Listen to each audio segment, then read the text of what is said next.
Hey everybody, and welcome to another Geeky Grind. I have no coffee today because it is currently 11:31 p.m. Hoping to get this recorded and uploaded before midnight. And then go to bed and go to church. So, no coffee. Today we are painting Laura's HQ for the Meows. Basically, we've been doing conversions for her Tau army. She's got a squad of Pathfinders, some drones, and one that was a freebie giveaway at the shop of a fire team member. Now she's got an HQ. She's got an Eternal on disc because she wanted a kitty to ride the Roomba, and this is the only kitty that's actually allowed to ride the Roomba. So I'm going to slide over here so I can have my, there's that, handy dandy what you need for paints list. You're going to need some Fulgrim Pink, some Nagaroth Night, you're going to need some Temple Guard Blue, you're going to need some Squig Orange, some Abaddon Black, some Moot Green, some Rhinox Hide, some Retributor Armor, some Neon Purple for that base, and some white gesso to hit that so it looks beautiful like alien snow. So we're going to switch over to our video capture of this beautiful painting footage. Alright, so let's go through and doing the build thing. Okay, we're cutting open the packaging. Cut. Alright, get our instructions out here. Alright, look over our sprue. Yep, everything's there on the sprue. We're going to pull out our spare bits of heads and tails. We're going to pick the perfect head for this kitty. We got a head. We got a tail. Alright. Got our nippers. We're going to nip this sucker. Nipping out the body with the legs and the cape. Getting the head out there. Gonna snip this clean. We're going to file down these little extra bits. Make sure everything's nice and smooth. We're going to line up and we're going to pull. Yep, there went his head. That's right, because he's getting a cool little kitty head. And actually, I've started using the Citadel plastic glue. Oh my god, for these fine, small, fiddly little miniatures, there is nothing better than that plastic glue. Just put a dab in there, let it sit for just a second so they melt together. Next thing you know, bam, you're done. Alright, we got, looks like, what do we, I can't even remember what the steps are. Oh yeah, just getting the chest armor plate here. Getting that in place. Alright, cleaning up these feet. Getting them nice and sanded smooth so we can put them onto the Roomba. I know it's a disc, but it's the Roomba. Just make sure we get all these pieces put together. I mean, it's really, seriously, like if you have Tau or Admech or any of the small fiddly minis, having that plastic glue, just set it together and you're done. Alright, I gotta put the hand on. We gotta put the backpack on. Now we're gonna get the, I love how like Tau totally leans it towards being kit bashed into a kitty army, because does not that pole arm look like a giant can opener? So this is the cat that's got the giant can opener. It's going to open the huge thing of tuna fish. And all these cats are going to be totally happy. Alright, we've got our Nagaroth Black. This is basically any sort of translucent purple, dark purple you got will totally be the base coat for this. Laura picked out this color scheme, so we're using purple, gold, and green, the traditional Mardi Gras colors.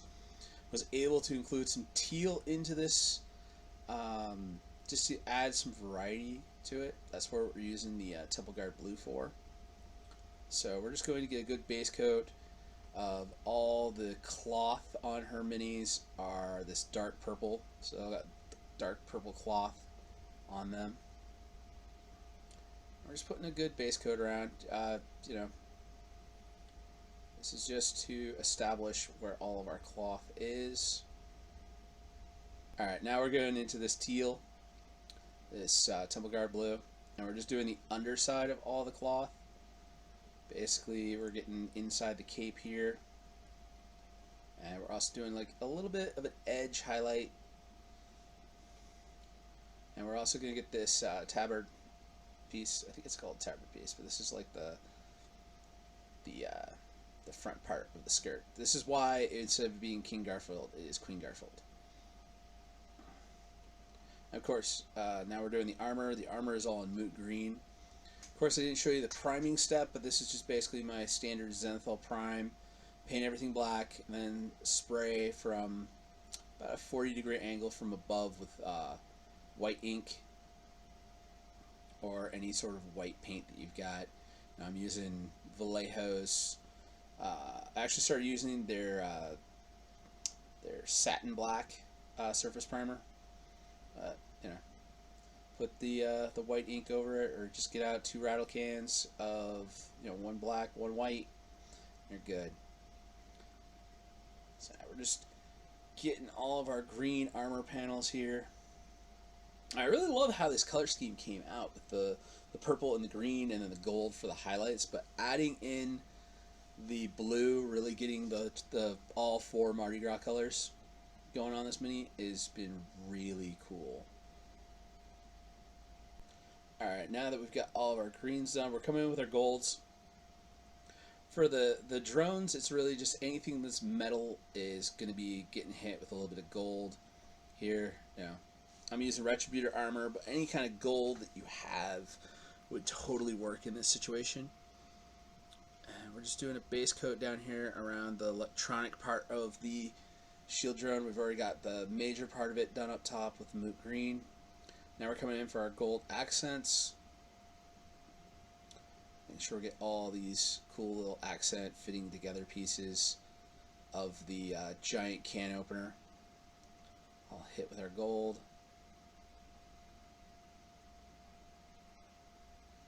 Getting our belt buckle, our little circle on the chest.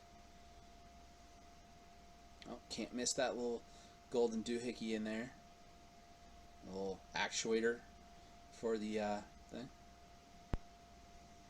Just gonna decorate these beads that he's got a little bit with some gold. Getting the bangles, yeah, those armbands, those got to be gold. Can't have a queen without some jewelry, some bling bling, blingity bling. That's another little symbol, and of course, some gold on the crown. Cannot have a kitty not have a nice little golden crown. That was actually just a random sprue bit I had that was floating around from building my tanks. Just a little extra piece, just a little round circle piece. I cut off a big piece of it and just glued it on. Now I've just been going over the rest of the green. Just getting good coverage on that. Now we're going in with our Rhinox hide for our leathers. This kitty's got a nice leather belt. I think it's probably mouse skin. Little field mouse tanned up here. Yeah, we'll wrap that giant can opener's handle. It's wrapped in field mouse leather. Just going around careful getting this. This is gonna give us a nice, leather wrapped handle. Alright, now we're going into the prayer beads that this Eternal's carrying. We're going to go and skip a few in between and just hit them with a little bit of our teal, of our temple guard blue. Because we're going to make these aren't prayer beads, you know. These are Mardi Gras beads that we've got this kitty carrying. So, just got to hit a few of them, paint them. Also, this is where we're going to come in with the edge of our brush, and we're going that edge highlight, so you're seeing kind of like where the edge of the fabric is that lighter inner color, a little bit on the trim. Yeah, we're just doing the edge, just trying to work the edge of that brush around. You want to kind of have it be at a 45-degree angle to the surface you're actually trying to hit, so that way you get, the more of that angle you get, the better you get of just working the edge of that brush. That's it. Alright, now for our fur. Okay, so of course it's Queen Garfield. It was originally going to be King Garfield, but you know, the skirt, little dainty little crown, definitely turned out to be a queen. So we're getting here with our squig orange. Right, that is what I wrote down. Yep, squig orange. And we're just going to do a base coat over all the fur with our squig orange, getting all the arms, the head, the tail. Just working that in. And I'm telling you, so the head I'm actually using for this is one I got 3D printed by my 3D print people in Clarksville. But the tail is actually a Wargames Atlantic tail from their kit. So I'm using like, you know, the Eternal kit plus, you know, third market tail, 3D printed head, getting some variety in here. And when you're doing these details, you just really want to make sure you got a very small brush and you're working with a lot of control. All right, we're leaving the inside of the ears. We're going to leave those white for right now because we're going to come back in with another color, finish those up. That's why we got that pink. Yeah, our face is done. All right. Oh, there's a little spot we're going to come back and hit, but you see how this works. All right, let's move on to the next step.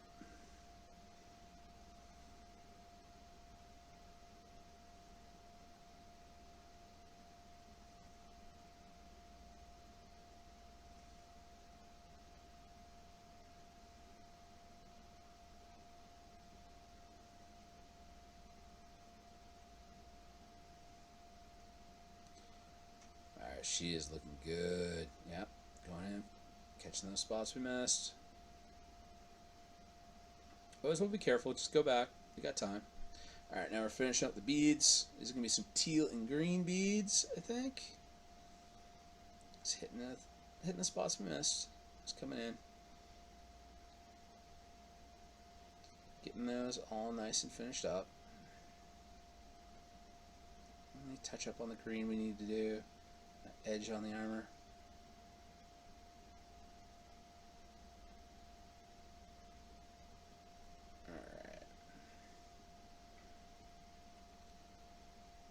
Still doing a bit more touch-up work. Alright, now we got going back to some gold on the rods on these banners. It's broke.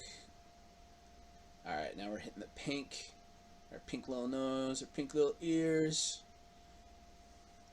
Now we're doing our black tiger stripes. 3 on the arm. Couple up here on the head. Back right there. Tips of the ears. We're gonna get the tail. Just kind of like trying to go through equal lines.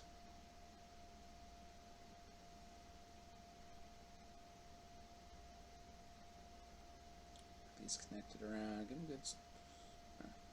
Yeah, let's put a little tip on. Yeah, let's put a little back on the knuckles. I'll continue these around. Alright, now we got a little green touch up to do. And we're going to add some purple. I was debating between purple or gold up in here, but I already got the gold for the circle activator thing and the fitting. I didn't want it just to be green and gold up here, so we're just putting some purple on the edge of this can opener. And just looking back, I might have actually swapped where I put the purple and the gold on this. Just maybe a little bit. Maybe actually use some of that blue. Or give it like an edge highlight of gold so it looks like the paint's been chipped off. I might actually go back and do that. I might actually give like a little bit of weathering on those pieces that snip open our can. Show that that's been used. It's not, well, it could just be a brand new can opener. I don't know. Then again, this is This is Laura's mini. She's the one that gets to come up with the story of it. But I'm trying to get it to look as cool as I can for her. Just adding some more details. Breaking up these greens a little bit. A little panel on the back of the backpack. Just adding some purple into that. Adding some purple into the beads. Got some spots where we can put some in there. Alright, now we're doing the rim of the drone, of the Roomba. Make it match all the rest of our Roombas in the army. Just putting that purple on the edge. Get our base coat down, and we'll come back over and put a second coat and smooth that out. But once we get that rim of the Roomba done, I'm pretty sure all we got left is the base. And painting these drones is actually pretty easy. It really is just like painting a base. I think that's what makes like painting Tau drones actually one of the easiest things in the world to do is just, you know, put some color on top, do a little detail, and just make sure your ring is even. Alright, I want to pause this right about here, because I don't have the mini with me, but that really does give you a really good look at it. So, alright, let's watch me finish this up. Yeah, we're just going back over our purples. Any areas where it has some splashy coverage, or any places where that blue came a little bit too thick. Now we got our white gesso dry brush. Just white gesso and a makeup brush, and smooth that sucker around. Swish, swish, swish, swish, swish. Just put a dab onto the makeup brush, and then we scrubbed it on the cover of the gesso or any other piece of plastic you got floating around. And just scrub across. Yeah, get that. I don't even know what that was. I think that was like a strand from some hot glue that just ended up on it. And here we are. The black rim on the base, the final touch, as I like to call it, for getting my minis to their tabletop ready standard. Let's just enjoy this. We're just going around. We're just doing nice Abaddon black, one coat, that one nice thick coat, brushed on. Oh, we're almost there. Almost there. There we go. There we go. And I'm just going to smooth this out, making sure it's all nice and good. Even coverage. Give her the 360 inspection. Yeah, pause it. One more time. Come on. Turn around. Ah. Alright. So that is how I painted Laura's Meow, Queen Garfield, or as everyone else likes to call it, a Tau Eternal. But kit bashed with just some aftermarket parts, a little 3D printing, and bam, you can have some really custom armies. I think Tau really does lend itself really well to head swaps, to be able to do these kind of things and have like some really cool aliens that are in the Tau army. Because it really is, that's the fluff of the Tau, is they're a conglomerate of different races that work together. I mean, you don't need to just have every Tau Eternal be, you know, the Tau. You could have it be a Meow, or you could have it be something else. So, what's your favorite thing to kit bash? What are you making? You know, leave me a comment down below. You know, if you're watching the videos on our Facebook page, then definitely, you know, show me some of your kit bash conversions up on the Facebook page. Link for the Facebook page will be down below, and we'll see you next time. Peace.